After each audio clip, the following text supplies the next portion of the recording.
அஸ்ஸலாமு அலைக்கும் கைஸ். நான் இன்னைக்கு லஞ்சுக்கு என்ன ஐடியா பண்ணேன், நான் சாம்பார் செய்யலான்னு சொல்லிட்டு கத்திரிக்காய் முருங்கைக்காய் சாம்பார் செய்யலான்னு சொல்லி பிளான் பண்ணேன். ஸோ அதோடைய வீடியோ தான் பண்ணின்னு இருக்கிறேன். ஒரு கப்பு பருப்பு, 10 பல்லு பூண்டு, 2 தண்ணி வாஷ் பண்ணிக்கலாம் பருப்புன்னு சொல்லிட்டு வாஷ் பண்ணின்னு இருக்கிறேன். அது கூடவே 3 தக்காளியும் வாஷ் பண்ணியாச்சு, அதை கட் பண்ணியும் ஆச்சு, அதை குக்கரில் போட்டும் ஆச்சு, 1.5 கிளாஸ் தண்ணியும் ஊற்றியாச்சு. இப்போ பருப்புக்கு எவ்வளோ உப்பு தேவையோ அவ்வளோ உப்பு போட்டாச்சு. அப்புறம் ஸ்டவ் ஆன் பண்ணி வச்சுருக்கிறேன். ஸோ 2 விசில் வந்தால் போதும். 2 விசில் வந்துடுச்சு. ஸோ ஓப்பன் பண்ணி பார்த்தா பருப்பு சும்மா மெத்துன்னு வெண்ணெய் மாதிரி வெந்துட்டு இருந்ததுங்க. சரின்னு சொல்லிட்டு திருப்பி என்ன பண்ணேன், ஒரு வாட்டி மிக்ஸ் பண்ணி பார்த்தேன், நல்லா வெந்துட்டு இருந்தது. ஸோ ஸ்மாஷ் ஆன பருப்பில் நம்ம இப்போ என்ன பண்ணலான்னா, கத்திரிக்காவும் முருங்காவும் ஆட் பண்ணிக்கலாம். கட் பண்ணி அப்போவே நான் வச்சுருந்தேன் அந்த கத்திரிக்காவும் முருங்காவும். ஸோ கத்திரிக்காய் கருப்பாயிடும்னு சொல்லிவிட்டு அந்த தண்ணியில் கொஞ்சம் உப்பு மிக்ஸ் பண்ணி வச்சுருந்தேன், கத்திரிக்காய் கருப்பாகக்கூடாதுன்னு சொல்லிவிட்டு.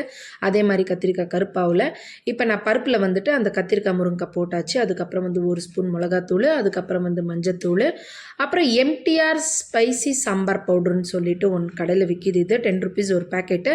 நான் 1 ஸ்பூன் ஆட் பண்ணியிருக்கிறேன். ரொம்ப நல்லாயிருக்கும் இது டேஸ்ட்டு. நீங்களும் ட்ரை பண்ணி பாருங்கள், ரொம்ப நல்லாயிருக்கும் அது. அதுக்கப்புறம் 1 கிளாஸ் தண்ணி திருப்பி ஊற்றிருக்கிறேன். ரொம்ப கட்டியாக இருந்ததால் சாம்பார். ஸோ அதுக்கு இன்னொரு கிளாஸ் நான் தண்ணி ஆட் பண்ணியிருக்கிறேன். தண்ணி வேணாலும் பண்ணலாம், இல்லை சுடு தண்ணி கூட ஊற்றிக்கலாம் நீங்கள் இருந்ததுன்னா. அது ஊற்றின பிறகு ஒரு விசில் எடுத்துக்கலாம் அப்படின்னு சொல்லிட்டு ஒரு விசில் எடுத்தாச்சு. 2 விசில் எடுத்துருக்கலாம். அப்புறம் நம்ம கையில் முருங்கைக்காய் கத்திரிக்காய் கிடைக்காது, எங்கே போச்சுன்னு சொல்லுவோம் நம்ம. அதனால தான் நான் ஒரே ஒரு விசில் எடுத்துங்க. ஸோ மிக்ஸ் பண்ணி பார்த்தேன், கரெக்டாக வெந்திருந்தது. பாருங்கள், இந்த மாதிரி இருக்கணும், இவ்வளோ வாட்டர் இருக்கணும். இதுக்கப்புறம் புளி தண்ணி விட்டுருக்குறேன் அது உள்ள. ஸோ புளி தண்ணி விட்ட பிறகு ஒரு 2-3 நிமிஷம் பாயில் ஆகிறதுக்காக திருப்பி ஸ்டவ்வில் வச்சுருக்கிறேன். ஸோ அப்போ டேஸ்ட் பண்ணால் கொஞ்சம் உப்பு கம்மியாக இருந்துச்சு. ஸோ அந்த உப்பும் போட்டாச்சு. அதுக்கப்புறம் கடாய் வச்சுருக்கிறேன். கடாயில் எண்ணெயும் போட்டாச்சு. எண்ணெய் சூடாகிற வரைக்கும் இப்போ நான் கடுகு போட்டுன்னு இருக்கிறேன். கடுகும் பொரிஞ்சாச்சு. அது பொரிஞ்ச பிறகு சீரகம் போடணும். ஸோ சீரகமும் போட்டாச்சு.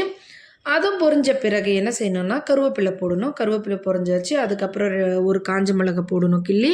அதுக்கப்புறம் அரை வெங்காயம் போட்டிருக்கிறேன். அது கோல்டன் கலர் ஆகணும். ஸோ அந்த கோல்டன் கலர் ஆகிற வரைக்கும் பக்கத்தில் இருக்கிற சாம்பாரை பார்க்கலாம். அது கொச்சிடுச்சு, அது ரெடியாக இருக்குது. ஸோ அந்த ஸ்டவ்வை ஆஃப் பண்ணியாச்சு. ஸோ இது வெங்காயமும் கோல்டன் கலரும் ஆயிடுச்சு. இது கூடவே கொத்தமல்லியும் போட்டிருக்கிறேன்.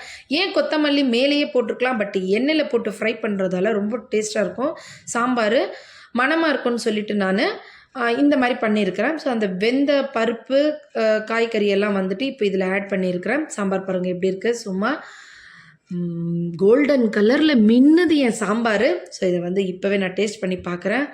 வாவ், சூப்பர் லெவலில் இருக்குது. ஓகே, பாய், தேங்க்யூ.